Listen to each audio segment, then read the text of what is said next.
Hello ladies and gentlemen, and welcome to yet another Injustice 2 mobile news episode. For those of you who are new to this channel, this is a series where we talk about what champion is in the arena season up right now. We talk about the challenges that are up, and we also talk about the chests that are at the moment in the shop and the special offers, and we draw conclusions if they are worth your time and your money.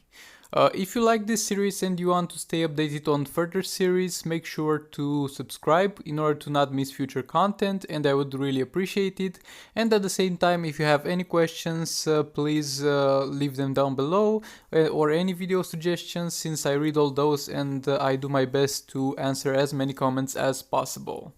So without further ado, let's get into it. So first of all, Justice League the Flash will be the arena hero that you can unlock this arena if you reach a high enough tier, and let's take a look at him and let's talk about if he's worth getting. First of all, getting into his abilities, except for a stun over here, there's nothing really worth mentioning. Also, he is a Justice League hero, so his synergy will apply with all the other Justice League heroes, and there are two things that really stand out about him. First of all, it's going to be his passive, who's going to add one fast attack for the team.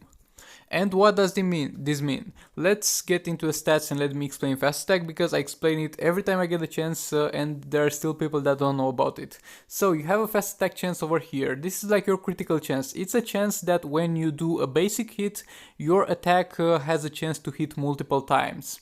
How many times it hits, it's dictated by the fast attack hits. Most of the characters have 2 fast attack hits, and that means they will hit 2 times when they trigger a fast attack.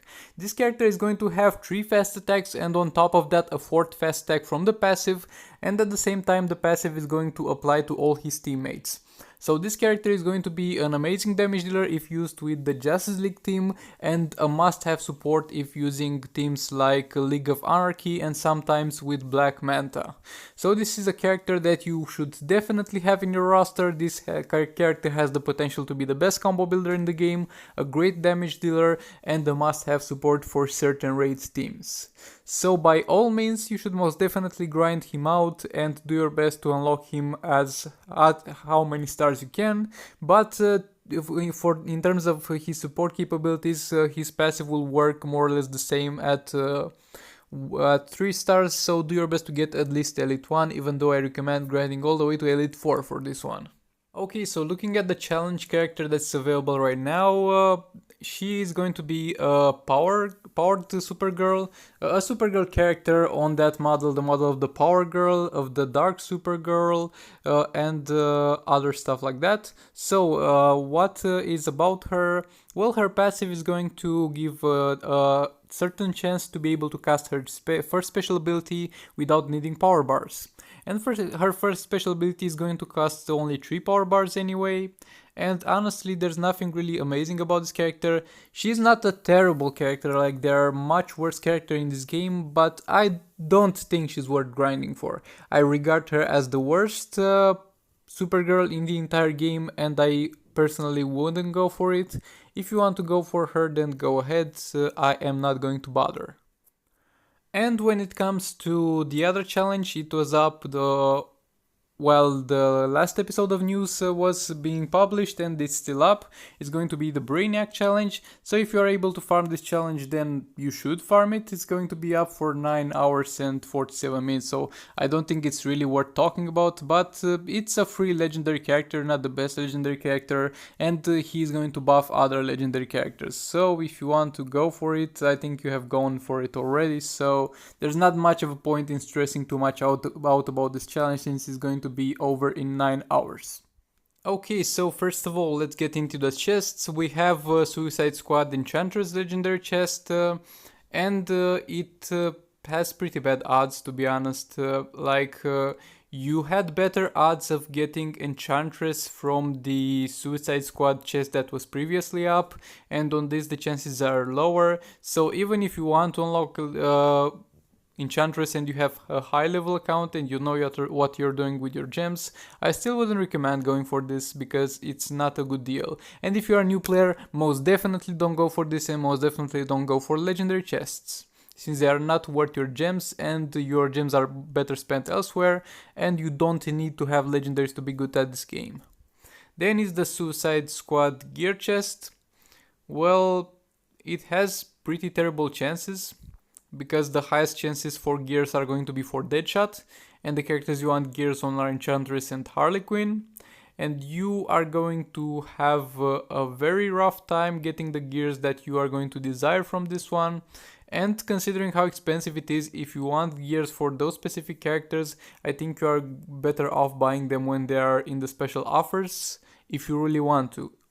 Again, you don't need to put any money in this game, you can be a free-to-play player, you don't need to use legendary characters, but if you really want the gears for a Suicide Squad member, just wait until they are in the offers, because in order to get all of the gears you need by random chance, you will need to be spending a lot of gems. Lots of gems. The Justice League chest. I have a video published some hours ago where I talk about the Justice League offer, and I go over there in a more in-depth review for each character that is up in this chest as well as in the offer.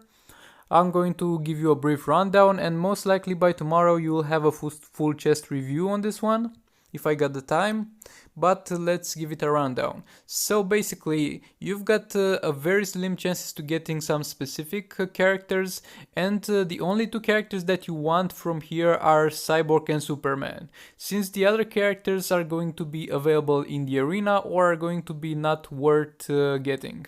So the only two options from here are if you get a Justice League Superman or a Cyborg, and considering that you will have somewhere around almost 4%, even below 4% chances to get a good draw from this.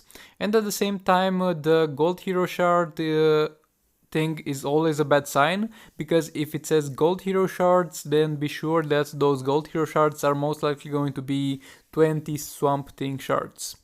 So in my opinion, this chest is most definitely not worth buying, and I am not going to go for it.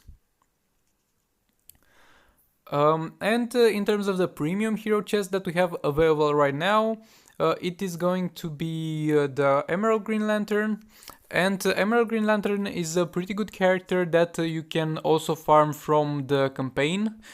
From Heroic, I think it's the third chapter. Yes, you can also farm him from here.